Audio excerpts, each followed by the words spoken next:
¿Qué tal, amigos de Controversia? ¿Cómo están? Bienvenidos para nuestro comentario de hoy, martes 20 de abril del año 2021. ¿Qué tal? ¿Cómo están? Bienvenidos para nuestro comentario. Antes de ingresar a nuestro punto de vista de hoy y la mención de nuestro auspiciador, algunos datitos importantes.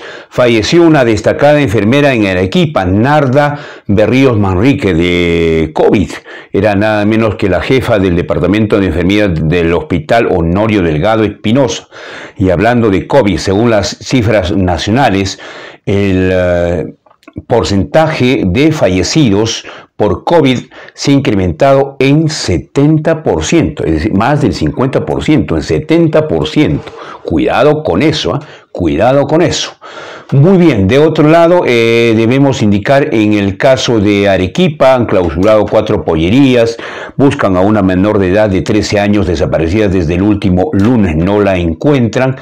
Y bueno, a ver, otro datito importante, han hallado el cuerpo de un capitán del ejército desaparecido tras la caída de un helicóptero en el Cusco. Han encontrado el cuerpo del capitán, no se hallaba hasta horas de la mañana de hoy. Una mención de nuestro auspiciador y luego vamos a comentar el tema de la Constitución y el capítulo económico de la Constitución apodada o acusada como fujimorista. Volvemos en instantes. Inverhouse, trabajando para que todos tengan su casa propia. Te ofrecemos terrenos en zona exclusiva. Residencial Pampas Dongo, terreno desde $48,000, cerca a la Avenida Dolores.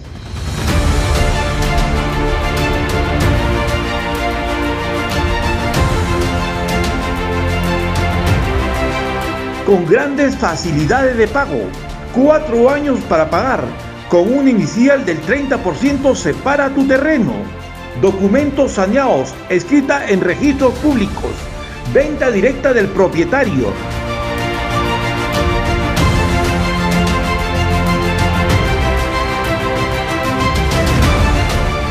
Promueve, ejecuta y financia Inverhouse, calle Don Bosco 103. Muy bien, amigos, ¿qué tal?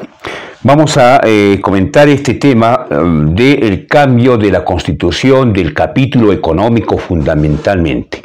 Desde hace un tiempo atrás, sobre todo las fuerzas de izquierda, todas ellas, Verónica Mendoza, Arana, los fonavistas, Cerrón, Goyo Santos y ahora Pedro Castillo, y un poco también Johnny Lescano en su momento, hablan del cambio de la Constitución.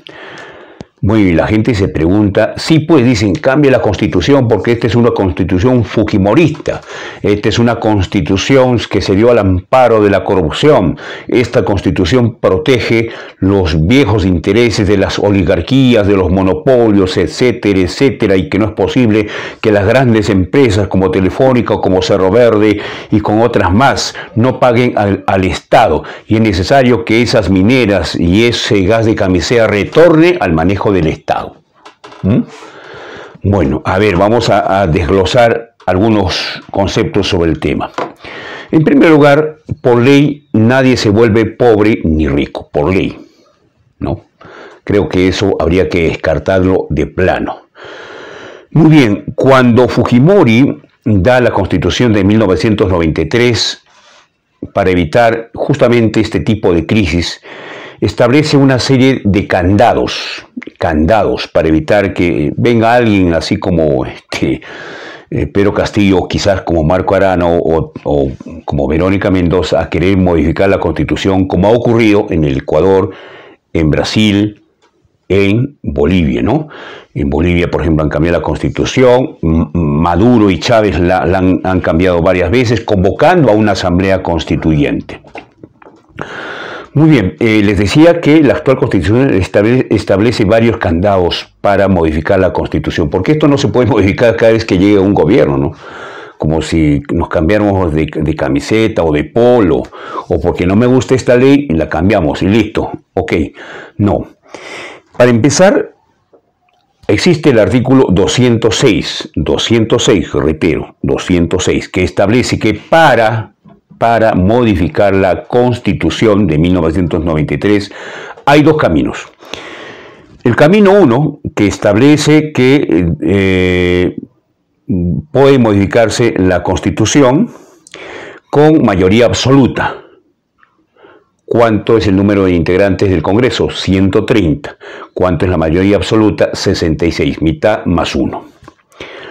Ok, ese es entonces eso es en una sola votación, ¿eh? Pero pasa por un referéndum. Tiene que pasar por un referéndum. O sea, tiene que convocarse a la población a un referéndum, tal como lo hizo Vizcarra, ¿no? El año pasado.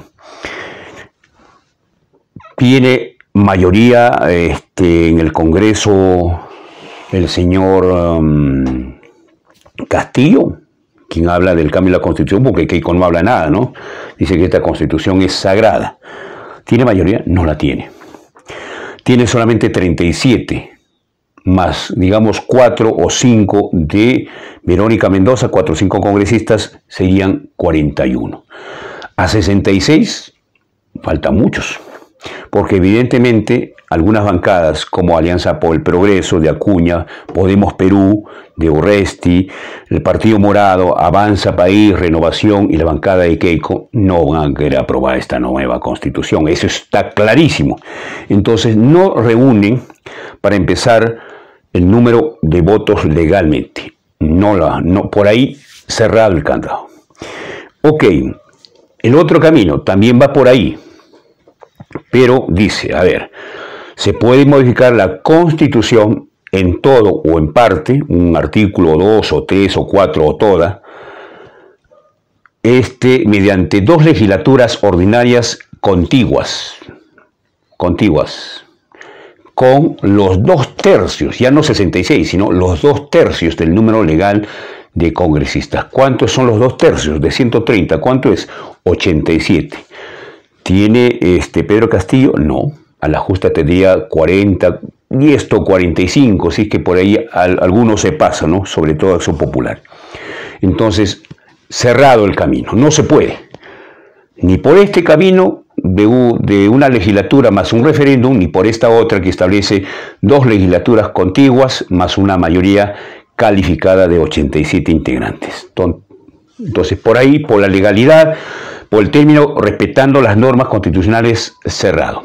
Eso justamente establece la Constitución para evitar que cualquier gobierno venga y cambie las cosas. ¿Qué es lo que podría optar? Dicen que ellos van a convocar a un referéndum. La ley no establece referéndum para modificar la Constitución. No lo establece.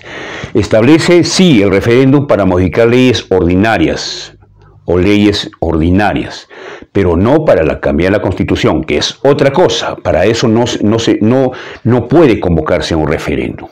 Así voten, no sé, los 24 millones de electores que tiene el país. No se puede. Tendría que dar Castillo si es que gana un golpe de Estado, pero para que dé golpe de Estado tendría que tener, no sé, el apoyo de las Fuerzas Armadas, tipo Vizcarra o algo así, ¿no? Y aún así no se podía cambiar porque hay un mecanismo legal por el que tiene que pasar. No hay. Tendría que tirarse abajo todo el armazón legal. No se puede. Claro que por la fuerza podría ser, pero eso nos va a llevar pues a una crisis institucional y Pedro Castillo podría ser vacado por infracción a la Constitución, por haber dado un golpe de Estado. Lo puede hacer, porque fíjense ustedes, para vacar a Martín Vizcarra se requirieron mayoría calificada, ¿sí? 87 votos. Y ahorita todas las bancadas, excepto la de Verónica Mendoza y el partido de Castillo, tienen 89 votos. Es más, superan en 2. Fácilmente sería vacado antes que cante el gallo, o antes de que venga la madrugada. Ahora, ese es en el término legal ordinario. La salida sería pues un golpe de Estado y eso nos iría muy mal, ciertamente. Ahora, ¿por qué este afán de Perú Posible de las fuerzas de izquierda de cambiar sobre todo el capítulo económico. Se entiende que en los últimos años esta constitución ha permitido un crecimiento del país hasta en 8%. Hasta en 8% hemos logrado crecer con esta constitución. ¿Por qué cambiar? Ellos dicen porque, bueno, los grandes monopolios no pagan impuestos y hay evidentemente que renegociar los contratos. A ver, empezaremos por lo último. Antes haremos una mención. En Bolivia se permitió la reforma de la Constitución como en Ecuador y también en Venezuela porque en esos países el Congreso tenía mayoría, estos líderes, tanto Evo Morales como Maduro y como Correa en Ecuador. Pero aquí no tiene mayoría, solamente ese detalle. Bueno, siguiendo con la explicación. El tema es que cuando se dio estas leyes, se dieron al amparo pues de un marco especial. Perú era mirado como un país que no pagaba sus deudas, no honraba sus compromisos. Por tanto, una cementera que valía 80 millones de dólares la tuvieron que rematar en 30, porque nadie confiaba en tu país. Y se dieron contratos leyes que les llaman, para evitar pues que mañana venga un gobierno y te venga y te expropie, que es lo que quiere hacer Pedro Castillo, quiere expropiar. Ahora, esa expropiación volveríamos a las épocas de Velasco Alvarado, ¿no? Que expropió a todo el mundo. Y ese es otro tema, que ahorita lo vamos a ver. Pero ¿por qué expropiar? ¿Por qué nuevamente convertirse en que el Estado peruano sea el que controle toda la economía? Vamos a ingresar a un Estado socialista. Recordemos que en los tiempos de Alan García, del primer gobierno,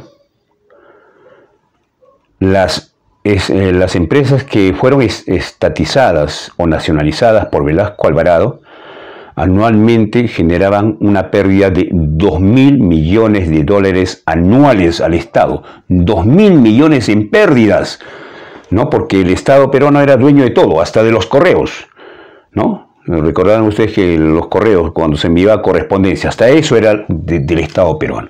Entonces, ir a ese negocio va a resultar nuevamente otro fracaso. Ahora, Evo Morales, por ejemplo, en Ecuador no ha expropiado nada, ni ha nacionalizado nada. Ha sí reformulado los contratos, ha renegociado, pero esa es otra cosa. Porque lo que pretende hacer Castillo es expropiar. Ahora, en el tema de la expropiación también hay una serie de candados. Se dice que solamente por necesidad pública se puede expropiar y el derecho a la propiedad es inviolable. Además, estas expropiaciones tienen que tener aprobación mayoritaria en el Congreso de la República y, como ya hemos visto, no tiene Pedro Castillo mayoría en el Congreso de la República. Y además de eso, hay que pagar el justiprecio en efectivo y por adelantado. En efectivo y por adelantado, para evitar que justamente ocurra todo esto. ¿Lo puede hacer el Estado? O sea, antes que yo te quite tu celular, tu empresa, ya debo pagarte, antes. Y debe ser aprobado por el Congreso. Entonces, por ahí la cosa está bastante preocupante. ¿Qué es lo que puede hacer si Castillo, o negociar los contratos, ¿no? El tema del gas de camisea, el tema de las mineras? Eso hizo, por ejemplo, Evo Morales y le fue bien, porque evidentemente cuando se hicieron estos contratos, leyes, otro era el escenario, no era el que ahora gozamos, ¿no? El Perú goza de credibilidad, honra sus deudas, no hace el perro muerto, cumple con todos sus compromisos y ahí sí podía, digamos, trabajarse este escenario de la renegociación de un contrato. Pero obviamente la renegociación de un contrato parte por un principio elemental, que ambas partes, la empresa privada o el consorcio internacional y el Estado peruano, no negocien. Ya no me vas a pagar 3 soles, quiero que me pagues 5. No te puedo pagar, quedemos en 4. Esa es una renegociación. Pero si la otra parte no está de acuerdo, va a ir evidentemente a tribunales internacionales y ahí nos van a ganar. En consecuencia, la situación está bastante amarrada. No es así de fácil para las personas que dicen, cambie de constitución, expropiamos mañana, el gas va a ser peruano. No necesitamos que sea peruano para que nos dé más ingresos. El asunto aquí en el país parte por un principio elemental. El tema de la distribución de los recursos, del Estado peruano. Lamentablemente no se ha distribuido bien los recursos, ingresan ingentes cantidades y millones y se dedican a otro tipo de cosas y no a solucionar los temas básicos. ¿Cuáles son los temas básicos? Salud, educación, una buena pensión y carreteras, servicios. Eso es lo que tenemos que solucionar y eso es lo que debe hacer un Estado responsable y un gobierno responsable también. Eso es lo que queremos comentar con ustedes, amigos de Controversia. Retornamos mañana a las 7 con nuestro noticiero. Hasta entonces, muy buenas.